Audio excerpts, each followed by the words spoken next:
SL이 좋으세요? PL이 좋으세요? 솔직하게 얘기해도 돼요? 네. 예. 솔직히 SL이 좋은데 거긴 찬호가 있어. 아.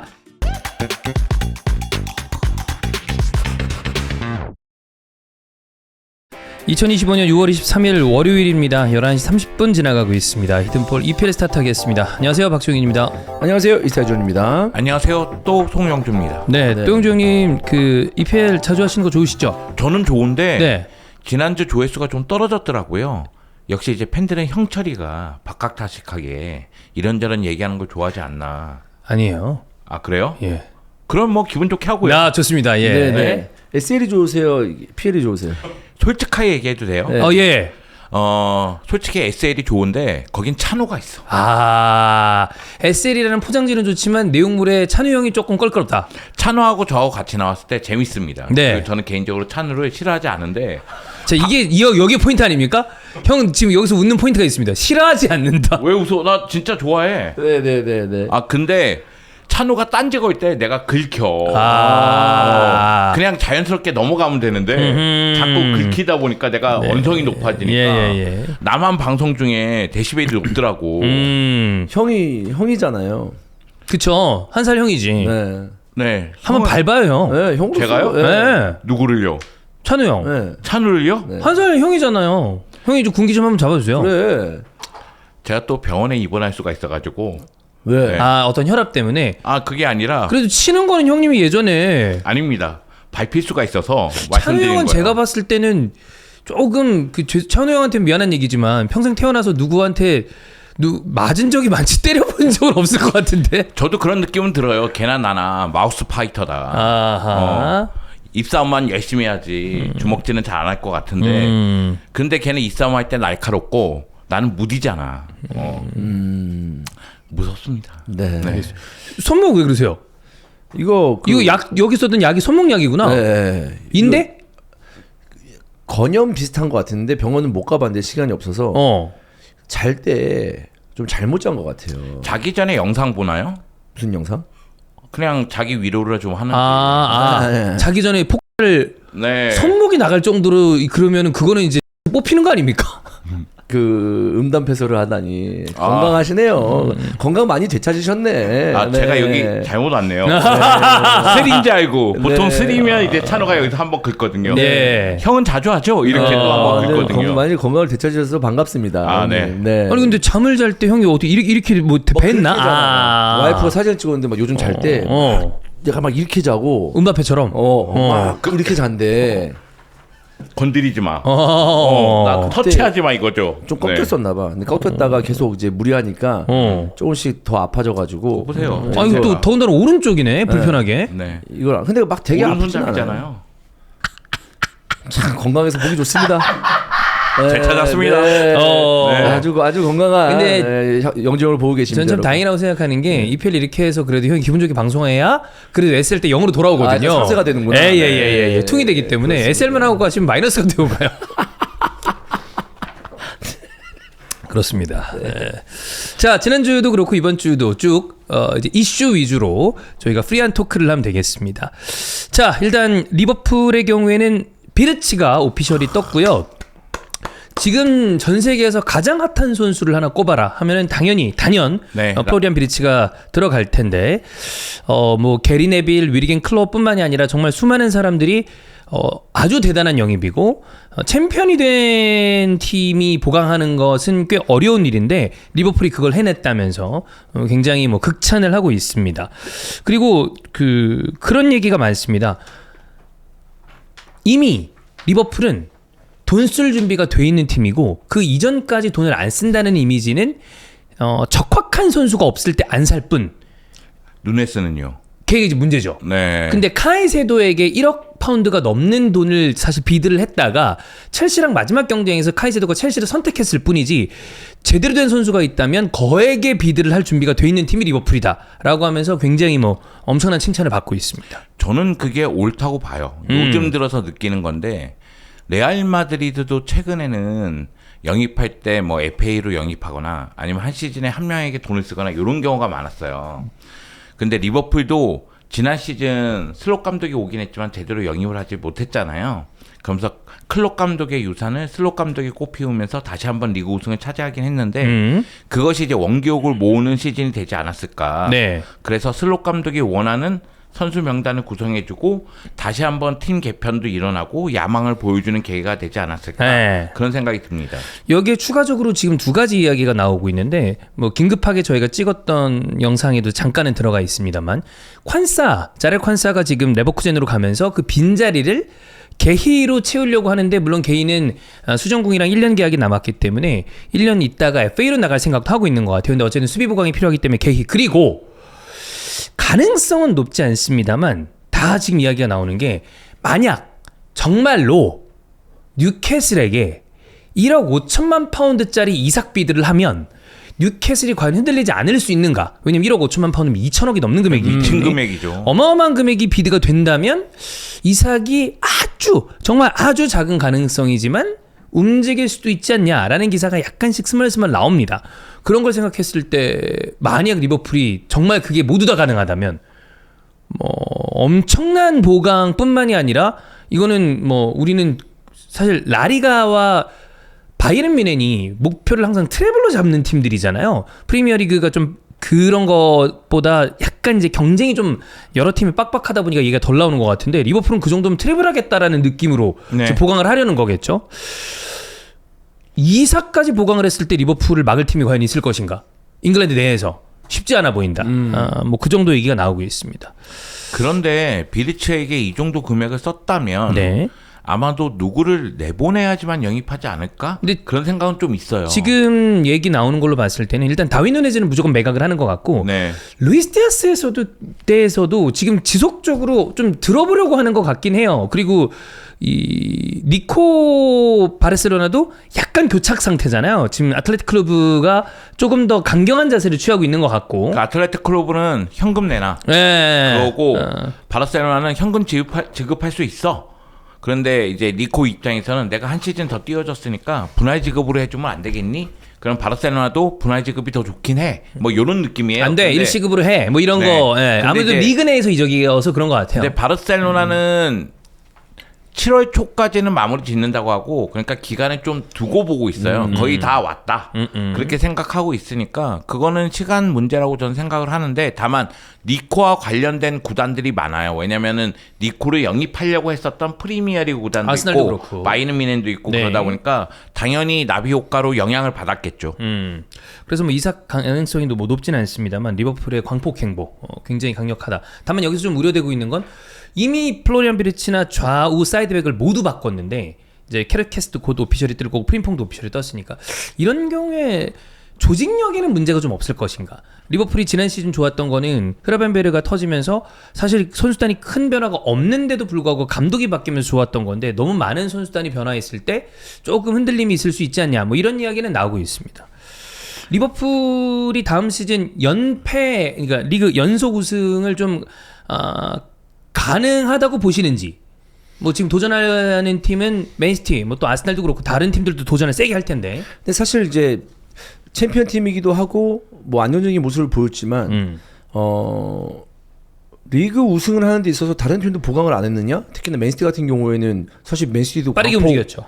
행보잖아요. 예. 그렇기 때문에 저는 쉬워 보이지는 않아요. 연패가 쉽지는 않을 것이다. 네. 그렇기 때문에 그러니까 뭐 우승을 못 한다 이 뜻이 아니고 아주 거센 도전을 당연히 받을 경쟁이 수밖에 더 없다. 빡셀 것이다. 경쟁이 빡셀 것이다라는 생각. 이번 시즌보다 오히려 더 빡셀 것이다라는 생각이 듣고 일단 그런 게 있는 것 같아요. 어떤 팀이 리그 우승을 했으면 그걸 지켜내는 게 너무 힘든 게 뭐냐면 다른 팀들의 차이가 많이 나면 모르겠지만 그리고 뭐 한두 명만 제끼면 되면 모르겠지만 피해 같은 경우에는 여러 팀이죠. 몇 개 팀을 제껴야 돼요. 맞아요. 몇 개 팀이 지금 타겟을 지금 받고 있단 말이에요. 그럼 그게 뭐냐?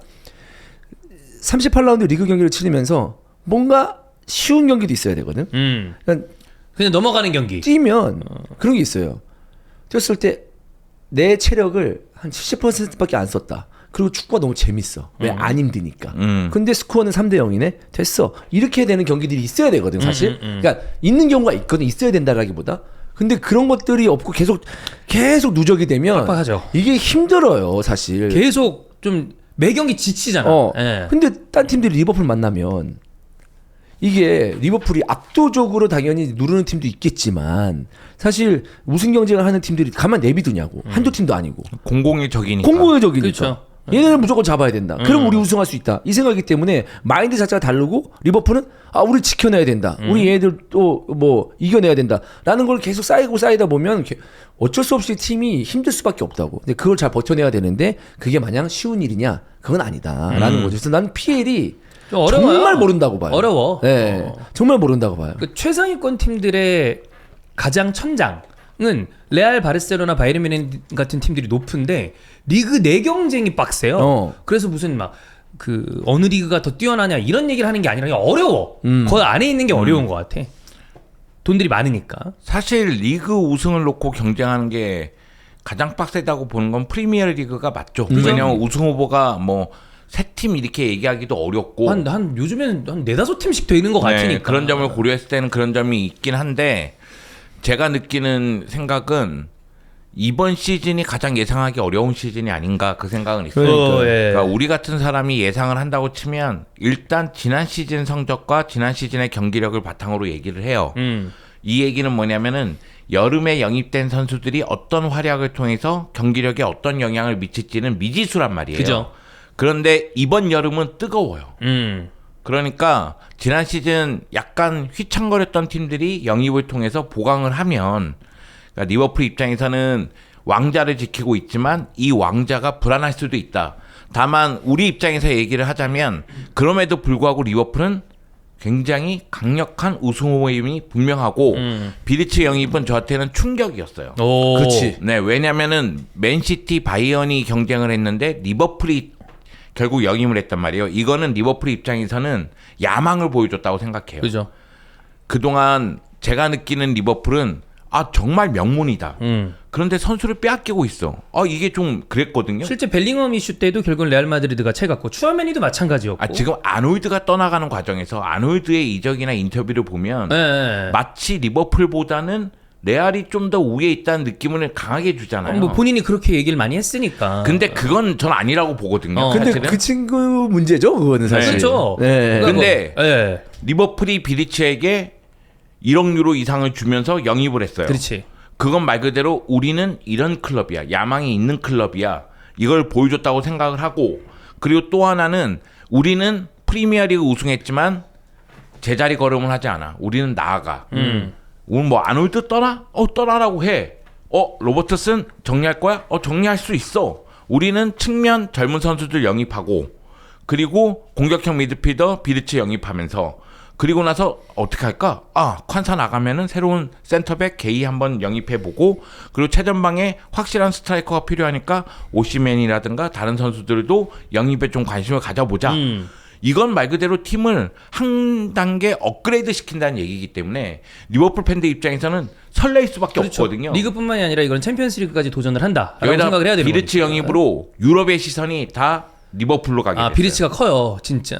저는 약간 이런 생각이 듭니다. 그러니까 리버풀을 보면 빌치 이번에 영입함으로써 확실하게 이제 그 아주 과거 저도 보지 못했던 아주 과거에는 80년대 리버풀 명문이었을 그때 때. 리버풀이 완전히 그 영광의 시대. 영광의 네. 시대였잖아요. 그 시대로 이제 도래했다라는 그치. 거 같아요. 그러니까 물론 이제 리그 우승에 대한 어떤 그 경쟁은 빡세졌지만 어떤 거냐면 챔스 우승했어요 얼마 전에.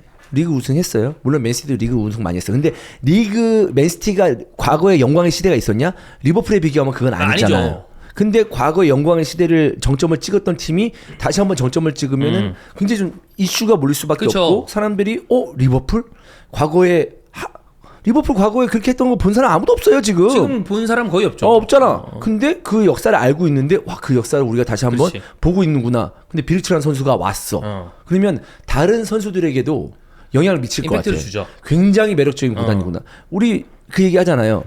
레알 마드리드가 땡기면 선수들 흔들린다고. 흔들리지. 근데 이제 반대로 어쩌면 리버풀이 오라고 땡겨라 뭐 땡긴다 하면은 선수들이 갈만하지 않나 리버풀 그런 생각을 이제 레알 마드리드처럼 할 수 있지 않을까. 우리가 네. 구단을 평가할 때 이 구단이 명문이라고 이야기하는 요소가 뭐가 있나요? 트로피. 첫 번째는 트로피. 그건 트로피. 과거의 업적이죠. 과거의 없죠. 그리고 지금 이 순간에 지금의 전력. 경기력, 그렇지. 전력. 응. 그러니까 이 팀이 지금 우승할 수 있느냐 없느냐의 현재. 문제죠. 그리고 미래 비전도 봐야 되고. 네, 비전도 봐야 되는 거죠. 거기다가 뭐 스타 선수를 얼마나 보유했느냐. 그리고 경기를 뛸 수 있는 환경, 뭐 연습구장이든 그렇지. 경기장 분위기든 뭐 팬들의 반응이든 네. 이런 걸 볼 거 아니에요. 근데 제가 느끼기에는 리버풀은 이게 다 충족되고 있어요. 잘 이 돼 순간. 있어요. 그러니까 우리가 처음 리버풀을 봤을 때 리버풀은 프리미어리그에서 우승하지 못하는 클럽이었어요. 2000년대 초반 쭉 아니, 뭐 사실 제라드 있을 때도 30년 동안 리그 우승 제투라인 못했었는데. 때도 그랬거든요. 그렇지. 그런데 지금 이 순간 클롭 시절에 우승하고 슬롯 시절에 우승했어요. 이건 뭐냐면 토대를 만들어 놓고 클롭이 만들었다고 할 수도 있겠지만 여하튼 그 흐름을 살려가면서 감독이 바뀜에도 불구하고 프리미어리그 왕좌에 오르고 있단 말이에요. 그거는 이 팀이 업적도 대단하고 현재 분위기도 좋다는 거예요. 비르츠가 레버쿠젠 이끌고 리버풀 상대했을 때 4대0으로 졌잖아요. 로버트 부딪히는 것 같다고 그랬잖아요. 그래. 정말로 기계 강인한 같다고. 선수들 같다고. 그런 얘기 했잖아요. 그거 배우고 싶다고 얘기했잖아요. 그리고 비르츠가 거기 훈련장 썼을 때 야 훈련장 이게 뭐야. 개 좋네. 그리고 경기장 분위기 봤을 때 야 얘네 팬들 뭐야. 그게 다 갖춰져 있다는 거예요. 그치. 여기다가 뭐 슬롯 감독이 비르츠하고 얘기했을 때 너를 중심으로 쓰겠다. 뭐 이런 얘기를 했다고 하니까 비르츠가 이적했다고 하지 않습니까? 이거는 선수가 매력적으로 느낄 수 있는 요소들이 너무나 많다는 거예요. 거기에 지금 최전방 이삭은 사실 가능성이 떨어지니까 이건 넘어간다 하더라도 지금 누네스 매각이랑 엮여 있는 게 오시맨입니다. 실제로 누네스 매각이 이 다음 리버풀이 빠르게 이제 준비하고 있는 딜이라고 하는데 일단 나폴리 지역 매체고 이게 어느 정도 정확한지는 알 수 없습니다만 이 데오 라우렌티스 회장이 원하는 게 오시맨을 원한다면 우리가 원하고 있는 선수들이 리버풀에 있다. 누네즈랑 키에사를 줘. 그럼 오시맨이랑 바꾸자. 근데 거기에 이제 현금이 좀 포함돼야 됩니다. 왜냐면 오시맨이 이제 시장가가 좀 비싸니까. 그래서 누네즈 플러스 키에사 플러스 2천만 유로에다가 오시맨이랑 바꿔. 라고 이야기가 나오고 있는데 리버풀 팬들은 좋지. 좋지. 다만 문제는 오시민이 생각하고 있는 주급의 수준이 워낙 주급이 높기 너무 때문에 그리고 만약 둘이 이제 오시맨이 온다라고 하면 이제 문제는 오시맨과 살라가 동시에 네이션스컵에 나가는 거. 그게 이제 좀 부담이 되겠죠. 아니 근데 오시맨은 참 특이한 게 물론 선수가 프로이기 때문에 그 본인의 어떤 그 주급 돈 신경을 안 쓸 수가 없죠. 근데 오시맨은 몇 년 전부터 오시맨 얘기 나올 때부터 이 돈 얘기가 항상 나와. 너무 붙어 있어. 네. 계속 주급. 아 주급이 너무 높아. 높긴 해, 너무 높아요. 그게 진짜 독특한 선수야. 그러니까 주급 관련해 가지고 협상을 한다라는 것도 우리가 심심치 않게 아니 그냥 당연히 듣는 얘기지만 이 친구는 너무 달라붙어 있어. 좀 그래서 항상, 잘 모르던 사람, 그러니까 나 같은 경우도 오시면 어디 가겠지 하다가 괜히 조금 정 떨어지는 거 있잖아. 괜히. 물론 이제 주급과 이런 거 당연히 난 챙겨야 된다고 보는데 무슨 얘기 나올 때마다 너무 붙어 있으니까 약간 그런 느낌도 있어요, 사실. 언제나 약간 그 얘기가 좀 돌긴 하죠. 이거 옛날 얘기인데 그리고 슬에서 얘기해야 될 얘기인데 이 얘기를 좀 덧붙이자면 예전에 피고가 레알로 떠났을 때 그때 바르셀로나가 히바우드하고 클라이베르트 주급을 엄청 높여놨어요. 근데 클라이베르트가 기복의 클라이베르트. 기복이 너무 세죠. 그래서 클라이베르트를 팔려고 할 때 안 팔리는 거야. 주급이 너무 그래, 세니까. 고주급이었지. 그래서 가격을 계속 낮췄어요. 그래서 거의 푼돈에 뉴캐슬로 갔어. 아니 FA로 갔나? 하여튼 거의 그 수준으로 뉴캐슬로 갔단 갔죠. 말이에요. 그러니까 그리고 잘 못했어 뉴캐슬에서도. 그러니까 기복에 너무 클라이베르트라서. 왔다 갔다가 커. 그래서 사실은 그 구단들이 영입할 때 선수 주급 문제가 매우 크긴 해요. 고정비니까 네. 계속 나가야 되잖아요. 그렇지. 근데 오시맨 입장에서는 자기 주급을 양보할 생각이 거의 없어 없는 것 보이니까. 같아요. 그러니까 그 부분에 대해서 리버풀 팬들이나 리버풀 입장에서는 골치 아프죠. 저는 솔직히 오시맨이 오는 게 훨씬 좋다고 봐요. 왜냐하면 사실 가장 압도적인 스트라이커 매물 중에 하나긴 해요. 근데 이제 부상 이슈와 주급 이슈가 언제나 이 선수의 발목을 잡으니까. 근데 그건 있습니다. 다른 걸 조금 차치하고 리버풀이 그걸 받을 생각이 있다면 리버풀에 오시맨까지 들어오면 이거는 좀 너무 상대하기 부담스러운 팀이에요. 저는 오시맨을 뭐 뛰는 걸 최근에는 뭐 팔로우를 한 건 아닙니다만 뭐 터키에 있었으니까. 오시맨 뛰는 것을 이제 봤을 때 나폴리에서 오래 봤잖아요. 전 좋았어요, 사실. 되게 좋은 스트라이커. 그러니까 그냥 골을 많이 넣어서 좋은 것보다 모르겠어요. 요즘은 어떨지 몰라요. 자세가 좋았어요. 그 찬우 얘기에 따르면 오시맨이 이 경기에서 100%를 발휘해야 되겠다는 생각이 드는 경기들은 그 역할을 해준대요. 근데 이 선수가 이제 이적 관련 얘기가 많다 보니까 그때 약간 심리적으로 흔들렸던 흔들리는 건 경우가 아니냐 있으니까. 뭐 이런 이야기를 하기도 했는데 개인적으로 생각했을 때 몸빵되는 선수가 최전방에 리버풀에게 있다? 그럼 이야기가 확 달라질 수 있다고 저는 생각해요. 우리가 생각하는 아프리칸 스트라이커들 하면 옛날에 뭐 은앙코 카누, 에투, 드록바 뭐 이 정도의 강력했던 아프리카 공격수의 계보가 약간 끊긴 아데바요르. 느낌이었다가 네. 아데바요. 뭐 살라도 아프리칸이긴 한데 약간 느낌 좀 다르고. 근데 그런 걸 생각하면 오시메는 그 계보 중에 하나가 될 수 있을 만한 능력이 있죠, 좀. 네. 있고 그 앞쪽에 있는 전체적인 공격 라인의 스피릿을 올려주는 올라가지.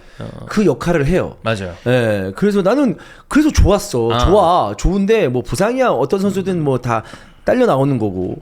근데 그게 있어. 그러니까 이게 이적 얘기가 나오는데 죽음 얘기가 계속 달라붙는다. 그럼 얘는 이적을 하고 싶은 건가?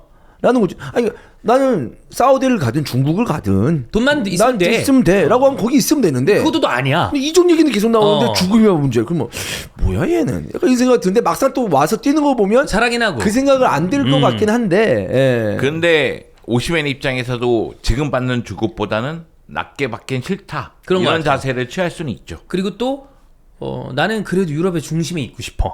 그러니까 이게 사실 상충되는 거거든요. 두 개를 다 가질 수는 없어. 그러니까. 어느 정도 서로 양보가 돼야 되는데 그게 이제 또 싫은 거지 뭐. 근데 주급이 엄청 비싸잖아. 굉장히 높은 편이죠. 굉장히 높죠. 굉장히 높던데? 한 보통 선수 한 2배 가까이 되는 것 뭐 같은데? 0.5배 이상만 받으려고 하는 것 같아요. 근데 높은 제가 주급이야. 알기로는 리버풀이 비리츠 영입할 때도 주급 체계에 변화는 없다고 했거든요. 맞아요. 그 점을 고려했을 때는 오시멘 주급은 좀 많이 부담스러울 것으로 보입니다. 그건 좀 어려운 영입이 되지 않을까 그 그러니까 생각은 본인이 있습니다. 본인 돈 받는 거를 이렇게 그 협상을 해서 갖겠다는 것도 뭐라 할 수는 없다. 없죠. 뭐 자기 연봉인 거니까. 근데 리버풀 입장에서 한번 생각해 보면 제가 느끼기에는 콴사가 레버쿠젠으로 가면 그 자리는 게이든 누구든 메운다. 채울 수 있고. 왜냐면 지금 뭐 센터백이 부족할 수가 있으니까. 그리고 내년에 코나테 FA로 나갈 수도 있다라는 것까지 감안해야 네. 되니까. 그렇기 때문에 한 명은 영입한다. 그리고 공격 쪽에 누네스하고 키에사를 정리하면서 하나 있어야 최전방 돼요. 자원을 맞아요. 영입한다. 그러니까 이런 계획 자체는 아주 그림 좋아요. 자체가 아주 좋다는 거죠. 되게 좋아요. 자, 뭐 어쨌든 리버풀은 플랜을 잘 짜고 있다라고 보시면 될 것 같고요. 형님 VPN 써보셨죠? VPN? 그게 뭔데?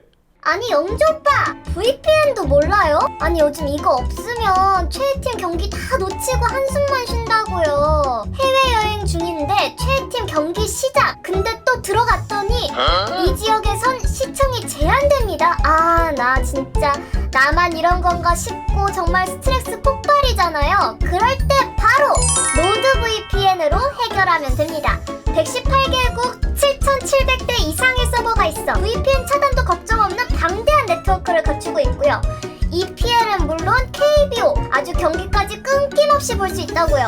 전 세계 어디서든 국내 중계 플랫폼 접속 당연히 가능하고요. 그리고 요즘 뉴스 봤죠 뉴스? 뭐지? 개인정보 털리고 해킹 당하고 IP 추적 당하고 키깅 누나 정체까지 털리고 그러면 안 되잖아요. 자동 접속 기능이 계속 바뀌는 IP 덕분에 트래킹까지 차단된다고 하는데 와 장난 아니죠? 거기다가 원클릭 연결까지 되니까 어려워하실 필요 없고요. 열대 기기가 동시 접속이 가능하고 자체 보안 솔루션까지 가능하니까 아 이보다 똑똑할 수가 없습니다. 깜짝 소식 하나 더 추가하자면 이스타TV 전용 링크로 가입하면 최대 75% 할인에 4개월 무료 추가 혜택까지 있으니까요. 이쯤 되면 진짜 써봐야 된다. 그쵸?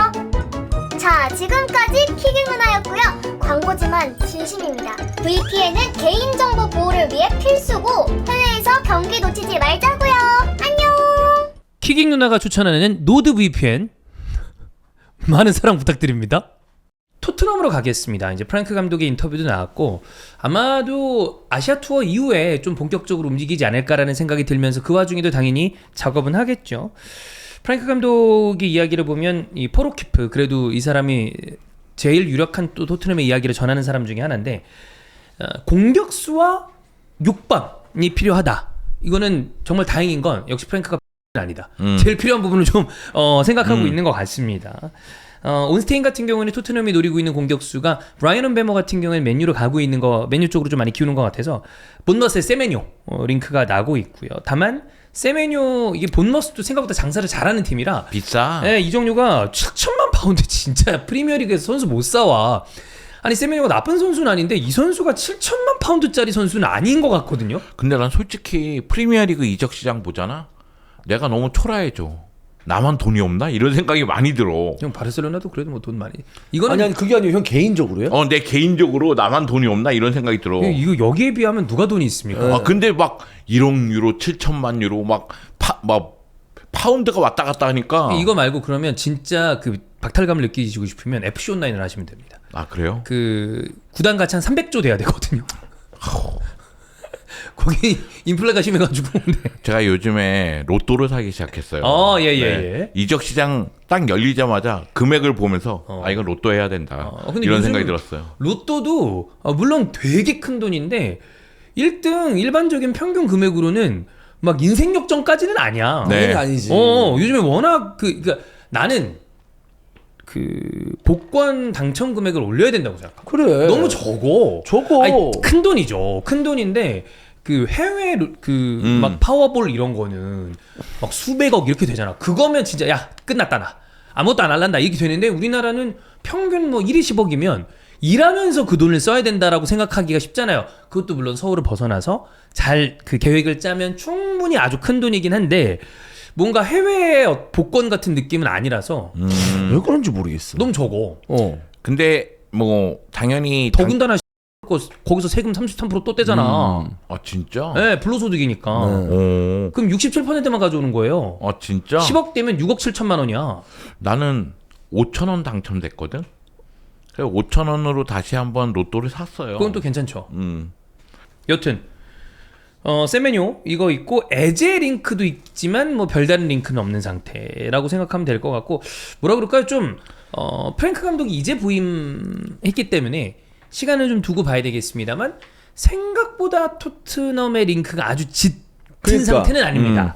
근데 보강이 필요한 팀이거든요. 맞아요. 필요한 팀이라 좀 주목이 되고 그리고 아무래도 우리나라 축구 팬들에게 가장 관심이 있는 것은 손흥민과 토트넘이 어떻게 움직일 것인가인데 대부분의 저널리스트들은 일단 프랭크와 손흥민의 어떤 그 대화가 가장 중요하다라고 이야기 나오고 있고 어찌 보면 프랭크 입장에서도 손흥민이랑 대화하는 게 가장 어려운 일일 수 있을 것 같아요. 그렇죠.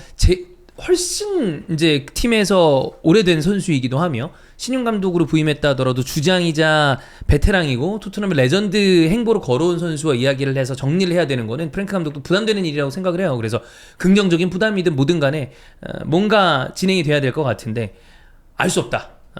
프랭크 감독이 0에서 시작한다. 똑같이 뭐 경쟁을 해야 된다고 얘기를 할 수도 있는 거고 아니면 또 토트넘 손흥민을 리스펙트하는 감독이기 때문에 어떤 그걸 할지에 따라서 손흥민의 거취가 좀 움직여지지 않을까라고 생각이 듭니다. 근데 그거는 당연한 것 같아요. 새로운 감독이 오면 그럼요. 네 계약 기간 얼마 네. 남지 않았으면 향후 거치에 대해서 이야기를 나누고 내 계획 안에 이 선수가 있는지 없는지에 대해서 신뢰를 줄 수 있느냐의 문제가 또 발생을 하는 거잖아요.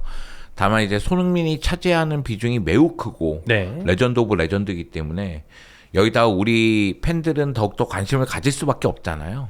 그런 측면에서 관심을 갖고 있는데 저는 상황을 좀 봐야 됩니다. 아시아 투어까지 있으니까. 그것까지는 무조건 거의 네. 대부분 하겠죠. 그것까지는 봐야 돼요. 네. 왜냐면은 피파 클럽 월드컵 때문에 이적 시장에 대해서 너무 빠르게 진행이 되고 있거든요. 그랬다가 약간 멈췄어요. 지금 대회가 들어가니까. 네.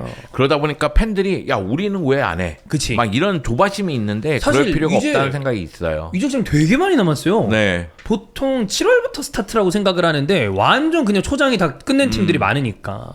그래서 아직은 좀 더 기다려봐야 되겠지만 토트넘은 좀 더 움직일 필요는 있다. 다만 우리가 이렇게 얘기하는 것과 달리 구단 수뇌부들은 빠르게 움직여야죠. 맞아요. 근데 공격수를 영입하려고 한다면 순위를 정해놓고 아까 전처럼 뭐 은베로보로 갈지 아니면 에제로 갈지 세메뇨로 갈지 확실하게 틀을 잡아놓고 6번 미드필더가 필요하면 어떤 선수에게 접근할지 이런 부분은 빠르게 정리하고 빠르게 접근할 필요성이 있죠. 그렇습니다.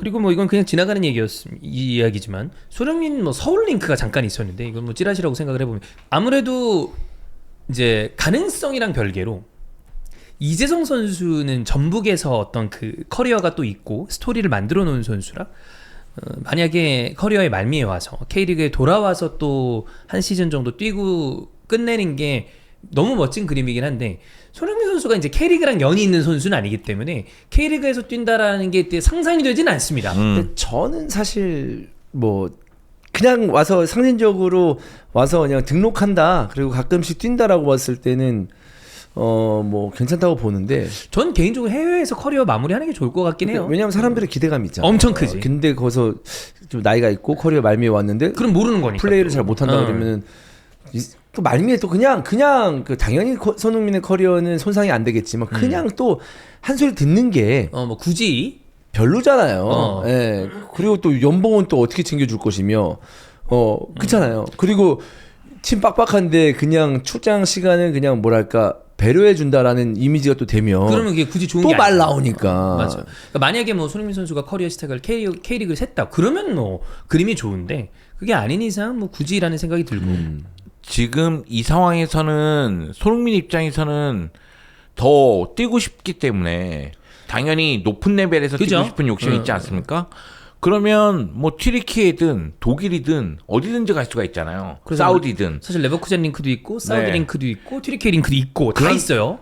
아니 그리고 나는 손흥민 선수 나이가 물론 30대에 들어섰지만 이제 뭐 말미를 준비해야 된다라까지는 아닌 것 같거든. 왜냐면 살라랑 동갑이에요. 저는 22년생인데. 개인적으로 2, 3년 뒤에 이런 얘기가 나온다면 뭐. 충분히 이해가 되는데 아직은 한창이야. 지금은 그 타이밍은 아닌 예. 것 같다고 얘기를 드리는 거예요. 그러면 손흥민 입장에서는 레버쿠젠으로 간다고 치면 아니면 뭐 사우디로 간다고 치면 아니면 튀르키예로 간다고 치면 2, 3년 뛰고 나서 그 다음에 한 번 더 고민할 겁니다. 그죠. 아니면 왜 고민하냐면 함부르크로 갈 것인가 그치. 아니면은 K리그로 돌아올 것인가. 근데 여기서 아까 전에 얘기한 부담은 주원이가 얘기한 그 부담이에요. 왜냐면 자기는 이제 나이가 많고 맞아. 그러면은 팬들에게 자신의 전성기의 퍼포먼스를 보여주기는 어려운데 팬들은 손흥민 하면 생각하는 그 퍼포먼스가 있잖아요.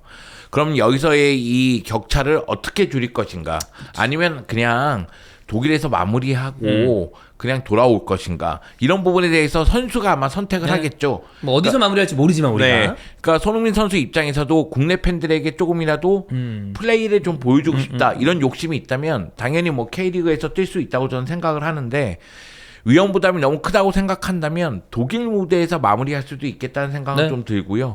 왜냐하면 함부르크 팬들, 레버쿠젠 팬들 여전히 손흥민을 사랑합니다. 사랑하죠. 뭐 그래서 엄청 사랑합니다. 실제 레버쿠젠 링크도 좀 있으니까. 네. 뭐 어떻게 될지는 모르겠고. 뭐 갑자기 이거는 또 SL스러운 얘기긴 합니다만 그 오비에도 승격을 이끈 게 카솔라입니다. 네. 예, 카솔라가 정말 그 나이에 마지막에 이 승격을 시키는 것도 그렇고 그리고 카솔라가 진정한 양발인 게 카솔라는 프리킥 할 때 위치 보고서 왼발 오른발 자기가 골라서 찼는데 이번에 왼발 프리킥으로 넣었거든요.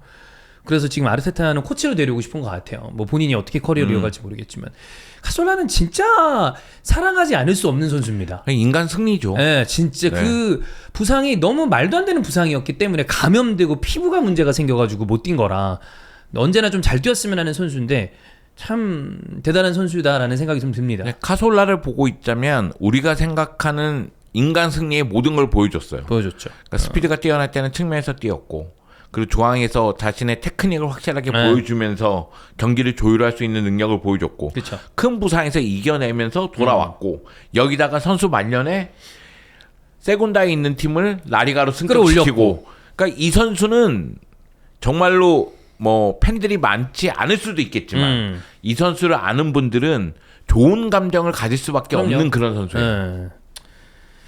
그래서 뭐 모든 선수가 그렇지만 그 커리어 말미도 참 중요한 것 같긴 해요. 뭐 모드리치가 어떻게 갈지 모르겠지만 이런 레전드 선수들이 마지막 마무리를 멋지게 하는 것도 팬들이 좀 바라는 모습이니까. 그렇죠. 네. 자, 아스날로 넘어가도록 하겠습니다. 수비 맨디는 이제 오피셜만 남았다고 합니다.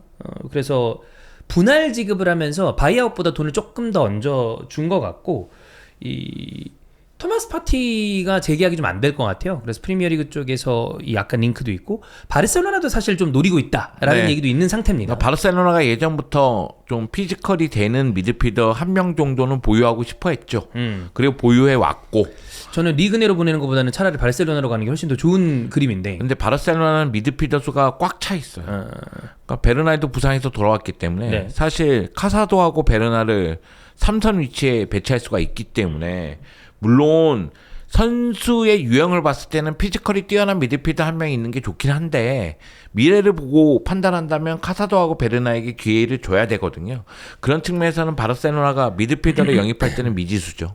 원래는 알론소가 수비 맨디를 좀 좋아했대요. 그래서 네. 데려오고 싶다라는 거를 좀 구단에 요청을 한 것 같은데 구단 측에서 조금 괜찮아라고 생각을 한 것 같은데 이건 저는 정확하진 않는데 레알 마드리드 입장과 알론소 입장이 약간 차이가 있는 것 같아요. 저도 약간 그 생각이 네. 들어서 예를 들면 호드리구도 알론소와 호드리구 자체는 레알 마드리드에서 자리도 있고 좀 더 쓰고 싶은 마음이 있는 것 같은데 레알 마드리드는 만약에 적정한 금액으로 비드가 오면 매각할 수도 있다라는 느낌을 좀 받아요. 그래서 선수나 알론소는 이거 저는 이게 알론소가 수비맨디에 대해서 쓰고 싶다라는 생각을 가진다면 저는 영입을 해주지 않을까라고 생각을 했는데 아니야 충분해 뭐 추아메니 발베르데 카마빈가 있다. 그래서 약간 그런 차이가 간극이 약간 있지 않나? 저는 영입해야 된다고 보거든요. 수비맨디? 아니요.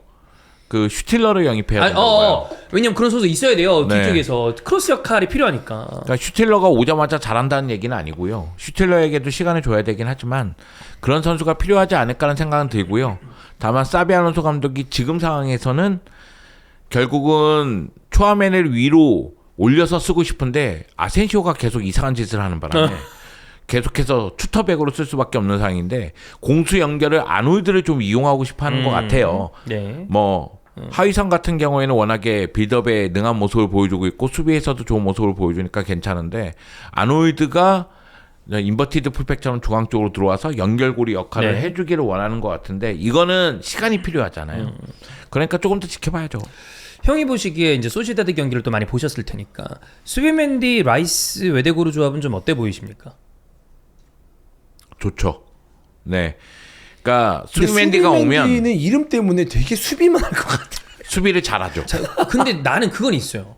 그러니까 수비맨디를 리버풀, 레알 마드리드, 아스날이 다 누렸다는 거는 그리고 스페인 대표팀에서도 뭐 로드리가 없을 때의 역할이긴 합니다만 그러니까 이거는 공인된 거 아니야. 졸라 잘하는 선수다. 근데 난 경기를 볼 때마다 그렇게 잘하나? 아 너의 그 느낌이 맞을 수도 있어. 그러니까 그 선수 못한다는 게 아니고. 괜찮아. 네 느낌은 그렇다 이거지. 괜찮은데 그 정도로 다 노리는 선수인가는 약간 있어. 근데 그게 있었어. 원래 그 걔가 이제 6번 자리라고 봐야 돼요. 그러면은요. 그렇죠. 아무래도 6번 자리가 그런 경우가 있어요. 뭐 그렇죠. 예. 근데 막상 없으면 존나 빵꾸 나고 그렇긴 해. 있으면 존나 든든하고 그런 유형의 선수가 있어. 내 느낌에 파티보다 좋은 건 저점이 훨씬 높아. 파티는 똥을 싸거든 가끔. 그런 적은 없는 것 같아요. 근데 왜냐하면 그게 그냥 미들맨이거든. 야, 너 거기서 그거 해주고 안정적으로 안쪽으로 패스해줘. 근데 그 위치가 압박을 받는 위치이기 때문에 별거 안 해도 그것만으로도 이제 되게 좋은 거지. 팀적으로 봤을 때는 엄청나게 큰 그 당연히 높은 점수를 줘야 되고 좋은 평가를 받는 거거든. 그래서 그 자리가 좀 그렇게 보일 때가 있어요, 사실. 근데 칼럼에 보면 그게 있어요. 나는 그걸 내가 소시다드 경기를 다 본 게 아니라서 이제 이 제 얘기가 훨씬 더 부정확하겠지만 수비맨디의 장점을 뭐라고 거기 표현하냐면 전진하는 패스의 빈도가 되게 좋다는 거야. 그래서 수비맨디를 통해서 지금 아스날이 그리고 아르테타가 노리고 있는 건 그 이전에 그 파티가 부재했을 때라거나 그랬을 때 문제가 웨데고르랑 라이스가 계속 내려와야 되는 거. 그리고 그 부분에 대한 부족함 때문에 어쩔 수 없이 인버티드를 썼던 거. 그러니까 풀백들까지 빌드업에 관여해야 되는 거. 근데 수비맨디가 오면 웨데고르가 비교적 덜 내려와도 되고 그치. 왜냐면 전진하는 패스가 되니까. 그치. 그리고 사이드백도 전통적으로 쓸 수 있을 것이다 라는 것 때문에 수비맨디를 쓴다는데 내가 본 수비맨디 경기는 진짜 형 말대로 존나 담백하거든. 뒤에서 빼서 툭 줘. 그게 존나 클 수도 있어. 그런가? 왜냐하면 웨데고르 그 나도 이제 경기를 봐야 알겠지만 라이스나 웨데고르가 이 몇 미터 안 내려오는 거 차이가 되게 클 진짜 수 있잖아. 존나 커요. 사실. 축구에서는. 예, 많이 커요. 그게. 그것 때문이라는 거야. 네. 아르테타가 얘를 원하는 게. 돌아서 어. 앞에 주고 하는 게 첫 번째 압박을 받는 거거든 사실. 중앙 수비수는 사실 어떤 경기도 보면 패스 성공률 거의 100% 맞아. 육박해요. 뭐 얼마 그냥 옆에 주고 많은 경우가 많잖아. 바라보는 상태에서 그치. 내려온 선수 주면 되거든. 근데 거기서 어떤 수비형 미드 6번한테 줬다? 바로 리턴 나와. 그거 아무 소용 없는 거거든. 물론 주고받으면서 전진할 수도 있겠지만. 근데 줬는데 수비맨디가 봐서 좋은 공간에서 앞쪽으로 바라보는 트래핑을 한다거나 뒤쪽에 압박을 받았을 때 돌아서면서 전진 패스를 한다거나 이게 진짜 크거든 사실. 그런 능력이 담백해 보일지만 모일 수 있겠지만 팀 영향력으로는 크게 이제 결과물을 만들 수 있다라는 것 때문이지 않을까라는 생각. 네. 네. 전 두 사람 의견에 다 동의해요. 제가 본 수비맨디는 두 사람이 얘기하는 그런 모습이에요. 그러니까 저점이 낮아요. 저점이 낮아요? 네. 또 족밥이죠. 잘못 얘기했다. 저점이 높아요. 네, 그러니까 평균적으로 높아요. 그런 것 같아. 근데 이 선수가 고점이 으악할 정도로 높지는 않아요. 그런 거 같아. 근데 이 선수가 전진하는 패스 얘기를 했는데 연결을 잘해줘요. 근데 이게 너무 쉬운 축구처럼 보여. 무슨 얘기인지 알죠? 그럼 잘하는 거네. 잘해요. 그러니까 제가 얘기하고 싶은 건 그런 거예요. 로드리는 빛나는 장면이 되게 많아요. 그치. 로드리만 보고 진짜. 있으면 와씨 뭐야 막 이런 게 있잖아요. 근데 로드리의 빈자리를 스페인 대표팀에서 수비맨디가 메워요. 근데 수비맨디는 티가 안 나는데 메워요. 이게 중요해요. 가끔씩 수비맨디가 빛나는 장면도 있긴 있어요. 소시에다드에서 골을 넣는 장면도 있고 갑자기 얘가 왜 이 위치까지 있어? 이런 경우도 있긴 있어요. 근데 그런 경우는 많지는 않아요. 여기다 수비맨디는 수비도 할 줄 알아요. 그래서 순간적으로 내려가서 수비 숫자를 늘려주는 역할도 가능하고 중원에서 압박도 좋고 연결도 잘해주고 그리고 앞쪽으로 찔러주는 것도 잘해요. 그런데 그게 우리가 느끼는 스루패스, 킬패스 이렇게 해서 바로 골로 연결되는 장면보다는 쑥쑥 공격으로 연결이 되기 때문에 그 얘기는 무슨 얘기냐면 측면을 더 넓게 쓸 수가 있고 그리고 메잘라들이 더 위로 올라갈 수가 있어요. 그래서 이 선수가 있음으로 인해서 팀의 플러스 요소가 많아요. 사비 알론소 감독이 왜 이 선수를 원했는지도 알겠어요. 레알 마드리드에서. 그러니까 이 선수가 있음으로 인해서 중원에서의 탄탄함이 조금 더 높아질 가능성이 있다는 거예요. 저는 아스날 입장에서 가장 중요한 건 라이스를 자유롭게 써야 돼요. 그치. 웨데고르는 지난 시즌 봤을 때는 웨데고르의 폼이 그렇게 만족스럽지 않았기 때문에 제가 얘기하기는 좀 그렇지만 라이스를 자유롭게 쓰면 라이스는 훨씬 더 많은 공격 포인트를 기록할 수 있을 것 같아요. 작년에도 9골 10개 어시스트였어요. 공격 포인트 많은 선수니까. 여기서 좀 생각해보면 라이스를 자유롭게 쓸 수 있으면 메리노를 또 자유롭게 쓸 수 있어요. 그러니까 메리노를 가짜 9번으로 쓰든 뭐 메잘라로 쓰든 여기다가 메리노하고 수비맨디는 소시에다드에서 호흡을 맞춘 적도 같이 맞췄죠. 있고요. 여기서까지 하면 뭐 바스크 미드필더야. 네, 여기다가 수비맨디가 메잘라들에게 조금 더 자유를 준다면 웨데고르도 살아날 가능성이 있어요. 그런 측면에서 봤을 때는 충분히 좋은 영입이라는 생각이 드는데 다만 제가 이 친구를 본 거는 소시에다드에서의 모습이에요. 그러니까 라리가에서의 모습이란 말이죠.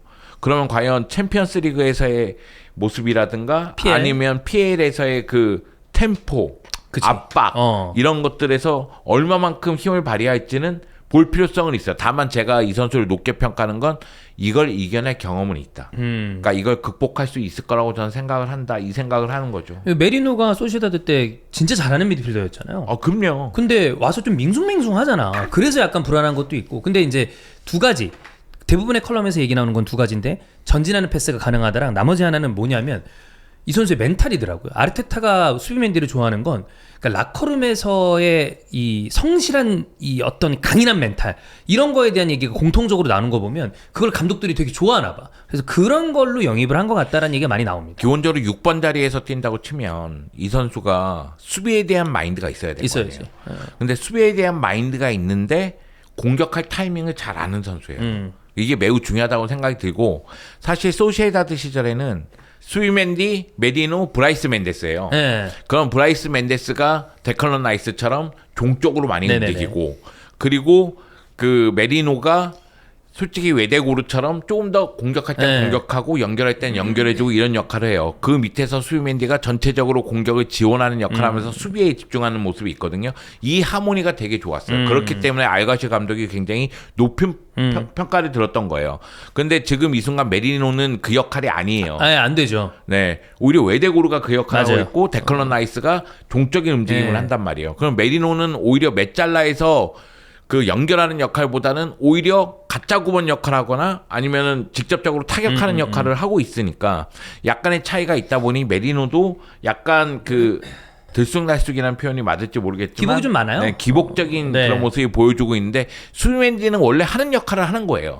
그러니까 리그에 적응하고 팀에 적응을 하면 이 선수는 괜찮을 거다. 그런 얘기가 나오는 거죠. 그렇습니다. 자, 수비맨디는 뭐 어쨌든 거의 이적이 됐다고 그러고 그다음에 마르티넬리 바이언 링크가 있습니다. 지금 바이에른 뮌헨 왼쪽 윙어 때문에 올리세는 됐고 무시알라 있고 케인도 있는데 왼쪽 윙 포워드가 필요한 상황. 왜냐면 사네가 이제 빠졌으니까. 근데 여기 지금 링크나는 선수가 진짜 많아요. 미토마, 각포, 바르콜라, 니코, 루이스 디아스, 마르티넬리, 기튼스, 레앙. 그러니까 링크나 할 수 있는 왼쪽 윙어는 지금 다 나왔네. 링크나 있는 상황이고 루이스 디아스랑 마르티넬리가 비교적 최근에 이제 플러스가 된 건데 누가 될지는 모르겠고. 근데 아스날 팬들은 마르티넬리 같은 경우에는 뭐 매각을 하면 좋은데 그건 있습니다. 지금 아스날이 데려올 수 있는 왼쪽 윙어가 만약에 다 이러저러 안 데려온다, 못 데려온다. 그럼 마르티넬리는 팔면 안 되거든요. 그렇지. 왜냐면 트로사를 파는 건 괜찮아요. 근데 말티는 계속 얘기 드리지만 제가 밉상짓을 하는 선수가 아니야. 열심히 뛰고 약간 못해서 그렇지. 그래서 이제 고려를 잘해야 단순해서 된다. 그렇지. 네, 너무 단순한 게 문제지. 얘를 아스날 팬들이 막 싫어하는 선수는 절대 아니거든요. 저거 거론되는 선수는 많잖아요. 네. 근데 그 후보군에서 지을 수 있는 선수를 지어보면 은근히 없어요. 왜냐하면 니코 안 될 거고요. 니코는 바르셀로나 오메 불망. 바르셀로나를 강력히 원하고 있고 여기다가 바르콜라도 파리 생제르맹 재계약 가능성 훨씬 아니 높습니다. 니코가 바르셀로나 본인이 강력하게 원한다는 걸 알 수 있습니까? 바이에른 뮌헨 갖추고 있는 거 아니에요? 그 니코가 에이전트를 시켜서 바르셀로나로 보냈어요. 그래서 데코 단장하고 얘기를 한 끝에 데코 단장이 지금 빌바오로 간 상태고 거기서 얘기를 또 나눴어요. 그러니까 니코는 계속해서 바르셀로나로 바르셀로나. 가고 싶다는 걸 계속해서 피력했어요. 그래서 니코는 제가 알기로는 연봉도 타구단으로 이적했을 때보다 줄였어요. 진짜 가고 싶은 거지. 네. 그런데 바이언 같은 경우에는 니코 네가 오면 2천만 유로 정도의 연봉을 줄 것이다 이렇게 얘기를 했을 거예요. 네. 바르셀로나한테는 1,200만 유로면 된다고 오케이가 났었는데 네네. 개인 합의도 지금 이루어진 상태예요. 바르셀로나하고 예. 니코는. 그러니까 바이언도 니코를 강력하게 원하고 있는데 이거는 빠그라질 가능성이 크고 왜냐면 바르셀로나 갈 가능성이 크니까 마르티넬리는 이적한다고 본다면 만약에 이적한다면 아마도 이적 시장 마감하기 직전 쪽일 거예요. 왜냐면 아스날이 선제적으로 윙어를 영입하지 않는다면 네. 말티를 안 팔 거기 때문에. 그러니까 아스날도 영입할 수 있는 왼쪽 윙어를 알아보고 그죠. 가능성을 타진한 다음에 협상이 어느 정도 진척된 다음에 그런 다음에 마르티넬리를 팔 거기 때문에 그리고 파리 생제르맹은 돈이 아쉽게 않기 때문에 바르콜라를 팔 이유가 없어요. 없죠. 그러니까 바르콜라가 나갈래 막 이러지 않는 이상은 이건 어렵고 내가 네. 보기에는 트래블한 구단에서 바르콜라의 그걸 봤을 때는 안 나갈 가능성이 크다는 생각이 들어요. 그러면 얘는 데리고 있을 만해. 없어 에시밀란의 생각보다. 레앙이라든가 레앙밖에 없어요. 아니면 기튼스라든가 기튼스 있구나. 이런 선수들이 연결될 텐데 기튼스도 제가 보기에는 쉽지만은 않을 거예요. 첼시 링크가 또 한번 네. 짙게 있었고. 그리고 왼쪽 윙어를 원하는 클럽들은 기튼스를 다 보고 있어요. 그렇기 때문에 기튼스도 영입이 이루어진다면 좀 늦게 이루어질 가능성이 있고 지금 오히려 빠르게 접근해서 데리고 올 수 있는 거는 하팔레앙 가능성이 커요. 왜냐면 네. AC 밀란은 그쵸. 지금 선수단을 정리할 수밖에 없는 상황이니까. 근데 하팔레앙이 비싸요. 비싸요. 9천만에서 1억 유로야. 그럼 너무 비싸요. 얘 가격이 계속 오르고 있어요. 어. 은근히. 그래서 아마 바이에른 뮌헨 입장에서도 고민이 되지 않을까. 형님 얘기하신 게 정확한 게 미토마 같은 경우에는 확신이 없고 바이에른 입장에서. 각포는 아마 리버풀에서 팔지도 않을 가능성이 크며 요구하는 이적료가 비싼 편. 바르콜라는 파리 생제르맹에서 재계약할 가능성이 큽니다. 니코는 바르셀로나의 가능성이 크고 루이스 디아스는 떴지만 어쨌든 리버풀이 역시 요구하는 금액이 크고 하팔레앙만큼 비싸요. 말티도 아까 봤지만 아스날 같은 경우에는 새로운 윙어가 오지 않는다면 팔지 않는다. 기튼스와 레앙 정도인데 기튼스도 첼시가 좀 짙은 편. 레앙 하나인데 레앙도 비싸. 그래서 바이에른 뮌헨이 왼쪽 윙어를 원하는데 쉽지가 않은 상황이다. 사실 한번 생각해 보세요. 시장에서 쟤는 누가 봐도 왼쪽 윙어를 원해. 네. 근데 이쪽 보니까 아니 첼시도 왼쪽 윙어가 필요하다고 하고 아스날도 왼쪽 윙어가 네. 필요하다고 하고 그러면은 내가 레앙을 보유한 AC 밀란 손해 보면 가격을 계속 올리죠. 그죠? 그렇지. 무조건이죠. 그렇지. 야 바이언 눈에 그 정도 돈도 없어? 네. 야 빨리 질러 이러죠. 그래서 이런 상황이 이적 시장 속에 안 좋은 상황이긴 한데 바이에른 뮌헨의 왼쪽 윙 포워드는 링크난 선수는 많으나 실제 타진될 가능성은 다들 좀 높지는 않다. 그러니까 영입한다 할지라도 아마 말미. 7월 말 정도가 네. 되지 않을까. 그렇습니다. 자, 그리고 난 다음에 클럽 월드컵과 연계해서 첼시 얘기를 해보면 뭐 두 가지인데 뭐 클럽 월드컵에 연관된 거는 잭슨 또 퇴장당했습니다. 네. 그래서 리암 투메이라는 기자도 그렇고 주변 그 좀 유력한 저널리스트들도 잭슨 이거 충동 제어하지 못하면 안 그래도 사실 하자가 좀 있는 선수인데 큰 문제다. 제가 클럽 월드컵을 다 보지는 않았어요. 그리고 클럽 월드컵을 띄엄띄엄 봤습니다. 네. 근데 제가 기억하는 건 두 가지예요. 잭슨 퇴장. 네. 이 새끼는 생각이 없다. 그리고 라울 아센시오 이 미친놈은 뭐 하는 짓인가. 예. 뭐 PK도 내주고 퇴장도 당하고 이 두 가지는 기억이 나거든요. 그 잭슨은 끝나고 나서 I'm sorry를 하더라고요. 네. 미안하다. 그러고 또 알론 같아요. 느낌이 이게 우리가 그런 거 있잖아요. 초범이면 그래 잘해봐. 근데 실제 양형할 때도 초범일 때는 되게 많이 까줘요. 근데 지난 리그 경기에서 그 중요한 뉴캐슬 순간에- 경기에서 이거 했던 거 아니야? 그 그러니까. 보트만한테. 그럼 재범이거든. 근데 이 선수의 플레이를 전체적으로 봤을 때 되게 거칠진 않거든. 내 말이 그 말이야. 얘 보면 어떨 때는 이거 너무 이렇게 소극적이지?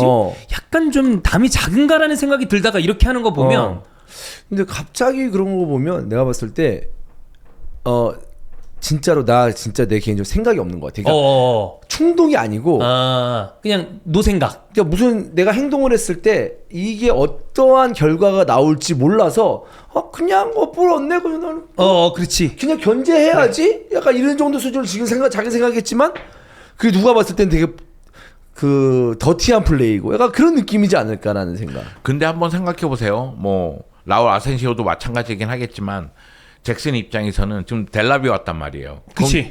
주전 경쟁이에요. 그러니까 다음 시즌은 잭슨이 기회를 더 많이 못 받을 수 있어요. 이건 그치. 뭐 거의 기정사실 같긴 네. 한데 그러면 잭슨 입장에서는 더 분발해야 돼요. 그러면 자기 문제점이 뭔지 파악을 하고 이거를 고쳐나가야 될 거 아니에요. 근데 이런 식으로 플레이를 한다는 건 이거는 제가 생각할 때는 생각이 없는 것 플러스 기분판가? 이런 생각까지 들 정도니까. 이 선수 계약이 2033년까지거든요. 근데 지금 유베나 나폴리 같은 세리아 팀들이랑 링크가 좀 있습니다. 만약에 첼시 팬이다. 그럼 잭슨 매각하길 바라시나요? 보유하길 바라시나요? 저는 두 명은 있어야 된다고 보니까 델랍하고 잭슨 있긴 있어야 된다. 잭슨 지금 매각은 있어야 그렇다. 된다. 왜냐하면 골을 그래도 적게 넣은 건 아니에요. 뭐좀 근데- 몰아넣기가 있어서 그렇긴 하지. 첼시가 이 종류를 엄청 원하고 있더라고. 뭐 보니까 한 5천만 파운드 근처니까 이거는 8,900억 이상. 왜냐하면 다른 때리려고 공격수 사오려고 하겠지. 그렇지. 뭐 그 돈으로. 근데 그러면 그 돈이 있어야 된다라고 파악을 할 테니까. 그렇지. 근데 이제 그 새로운 공격수 어느 정도 할지 모르니까 내년 시즌에는 데리고 있어야 되지 않을까라는 생각. 그 다음에 이제 누가 확고한 주전인지는 왜냐하면 저는 잭슨한테 이제 20대 초반이잖아. 이제 23, 4으로 알고 있는데 좀 더 성장할 여지는 있어요. 네, 좀 더 성장할 여지는 있다고 봅니다. 가진 게 없는 선수는 아니에요. 움직임이나 이런 거 보면. 아니 사실 비아레 할 때. 우리가 어떤 선수 축구에 눈을 떴다고 얘기하는 선수들 보면 그 선수들 어느 순간 마무리 능력이 확 일초월장하는 올라올 수 경우가 있잖아요. 있어요. 네. 그러면 잭슨은 움직임 자체는 좋으니까 오프 더 볼 상황에서 그럼 득점 기회를 골로 연결하는 능력을 향상시킨다면 평가가 확 달라질 수는 있거든요. 그렇지. 그런데 이렇게 불필요한 퇴장을 계속 당한다? 그냥 그러면 믿음을 줄 수가 없는 거죠. 근데 만약에 델랍이 어느 정도 한다. 그러면 이제 잭슨의 위치는 시즌 초반부터 줄어들 것 같고 그러면서 이제 이적 얘기가 나올 것 같은데 델랍이 어느 정도 할 줄 모르니까. 그래서 나는 두 명은 내년 다음 시즌에는 데리고 있어야 되지 않을까. 보유는 해야 된다. 네. 그 다음에 이적을 시키더라도 시켜야 되지 않을까라는 생각인데. 첼시 팬들의 마음은 어떨까요? 저는 그냥 약간 그 생각인 것 같아요. 이 정도 돈 만약에 진짜 비드가 들어와 한 900억, 1000억 그럼 모르겠지만 그러면 다른 선수 또 사올 그럼 수 데려올 있으니까. 수 있으니까. 근데 그것도 시즌 만약에 이적 시장 말미에 간다. 그러면 또 이제 못 구하니까 그건 안 될 것 같고. 참 애매해요 잭슨은. 네. 그러니까 내가 말했잖아. 한 명씩 팀에 이런 선수들 있잖아요. 똑같다니까. 짱나. 이게 진짜 더러운 어. 선수야. 그러니까 그 선수가 더럽고 막 욕하는 게 아니고 얄구죠. 이게 진짜 더러운. 내가 옛날에 진짜 포그바도 더러운 선수다. 그래. 그런 선수들이 와가지고 하는 것 같은데 아닌 것 같고. 또 중간중간 잘해가지고 괜찮은가 싶은데 또 뭔가 라커룸 분위기를 조금 애매하게 만드는 것 같기도 그러니까 하고. 그런 선수들이 그냥 좀 얄구죠. 짜증난 선수야 이게. 약간 여자친구도 헤어질까 말까 한 그런 사람인데 만나면은 성격 또 좋은 것 더러워. 근데 같은데. 얼굴 예뻐. 예뻐. 괜찮아. 그리고 하다가 뭐 어느 날은 성격 더럽고 막 이래가지고 막 그러고 잘 해주지도 않고 그러다가 또 어느 날은 잘해주고 그러니까 헤헤헤만 뭐 하고. 헤어지지도 못하고 사랑하지도 못하는 약간 좀 그런 거라니까. 애매한. 많이 경험해봤잖아요 형님. 전 사랑하죠. 누구를요? 그런 여자친구를. 그래요? 네. 형수가 이건 아니다. 형수가 그런 잠깐만 분인가요? 말을 잘못했다. 예. 진짜 본 마음이 나오는 거야. 그래. 저는 뭐 와이프만을 사랑해 왔기 때문에 언제부터요? 결혼하기 7년 전부터. 아하, 그렇습니다. 네. 자, 근데 맨체스터 시티 같은 경우는 지금 주장단을 그 팸 얘기에 따르면 처음으로 직접 주장을 결정을 했다고 하는데 지난 시즌 있었던 일들에 대한 어떤 불만이 있었다고 합니다. 뭔가 그러니까 리더십에 좀 문제가 있었다고 판단을 한 것 같아요. 그래서 지금 주장단이라는 게 베르나르도 실바, 후뱅 디아스, 로드리 그리고 홀란이라고 합니다. 그럼 베르나르도 실바는 사실 저는 나가지 않을까라고 생각을 했는데 잔류를 시키는 것 같고 이 선수를 주장으로 삼은 거는 저는 뭐 베르나르도 실바는 주장 달 수 있을 만한 충분한 자격이 있는 선수라고 봅니다. 그리고 홀란 같은 경우에는 나중에 맨체스터 시티에 잔류했을 경우 주장을 맡을 수도 있는 선수라고 판단을 한 것 같아요. 그 홀란에게 그 주장단 멤버로 이렇게 선정한 이유는 두 가지 의미예요. 그러니까 홀란이 갖고 있는 상징성, 그러니까 맨시티의 있죠. 공격을 상징하잖아요. 네. 그거를 확고하게 보여주고 홀란에게 충성심을 원하는 거예요. 그렇지. 그러니까 너 주장단에 들어왔으니까 너 우리 클럽을 헌신해라. 위해서 헌신해. 그러는 거예요. 그러니까 홀란의 입장에서도 내가 주장단에 들어갔으니까 더 많은 걸 보여줘야 되겠다 이런 감투 생각을 하나 가질 준 거 거 아니야? 아니에요. 그래서 이건 괜찮은. 네, 저도 괜찮다고 봐요. 네. 그 뭐 당장 주장으로 올라간다기보다 앞에 경험 많은 선수들이 배치가 돼 있는 상태에서 혼란 하나 껴준 거는 뭐 혼란을 약간 조금 더 저는 이 선수가 생각보다 멘탈이 약한 선수라고 생각해요. 저는 그 스켈리나 마갈량이스랑 흔들리고 그리고 중요한 순간에 결정적인 득점이 없는 걸 보면 되게 담대한 스타일의 선수는 아닌 것 같은데 이럴 때 주장 달아주면서 팀 내에서 입지 확고하게 딱 다져주고 이런 거는 좋은 처방이라고 봅니다. 지난 시즌 맨시티가 흔들렸기 때문에 지난 시즌의 혼란의 활약에 대해서는 정확하게 평가 내리기는 어렵다고 봐요. 물론 네. 지난 시즌 한정에서 본다고 하면 혼란의 득점력은 뛰어나지만 여러 가지 문제가 좀 있긴 있었어요. 부상도 있었고 네. 뭐 여러 가지가 있긴 있었는데 제가 느끼는 거는 혼란은 약간 흐름 타는 것 같아요. 그러니까 팀이 잘 돌아갈 때 미친 듯이 넣는 듯한 느낌이 있어요. 그런데 정말 필요할 때 묘하게 침묵하는 경우가 종종 있었거든요. 좀 있어요. 뭐 자주 있다는 얘기가 아니라 이게 팀을 수렁에서 건지는 타입의 선수 쪽은 아닌 것 같아요. 네. 함께 확 올라가는 스타일의 선수지. 그걸 원하는 것 같아요. 펩은. 네. 그리고 펩 입장에서 올 시즌은 매우 중요해요. 제가 여러 번 얘기했지만 펩이 뭐 바르셀로나나 바이에른 뮌헨에서 세대 교체를 단행했던 경험은 전 없다고 생각하고 있기 때문에 지금은 세대 교체를 단행하는 과정이라고 그죠. 봐요.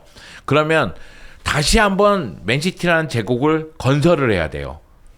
그렇기 때문에 펩 입장에서는 다가오는 시즌이 그 어느 때보다 중요하다. 자기가 맨시티에서 데뷔했을 때 그 시즌만큼 다가오는 시즌은 중요하다는 생각이 들기 때문에 펩 입장에서도 이것저것 신경을 많이 쓸 겁니다. 그렇습니다. 자, 그리고 마지막으로 맨유는 지금 링크가 약간 멈춰있는 상태에서 콜로무아니 정도가 이제 덧붙여졌는데 콜로무아니가 또 유벤투스에서는 뭐 괜찮은 모습을 계속 보여준 건 아니지만 잠깐 있는 것도 있고 투도르 체제에서 글쎄요 뭐 어떻게 쓸지 모르겠지만 지금 맨유도 공격수랑 링크 다 나고 있습니다. 추가적으로 좀 보강을 원하고 있기 때문에. 근데 우리가 메뉴 얘기할 때 항상 얘기하지 않았어요? 확실한 득점원은 필요하다. 스트라이커로서 확실하게 골을 네. 넣어줄 그죠? 때는 필요하다 이런 얘기를 많이 했잖아요. 근데 데리고 오지 않았나요?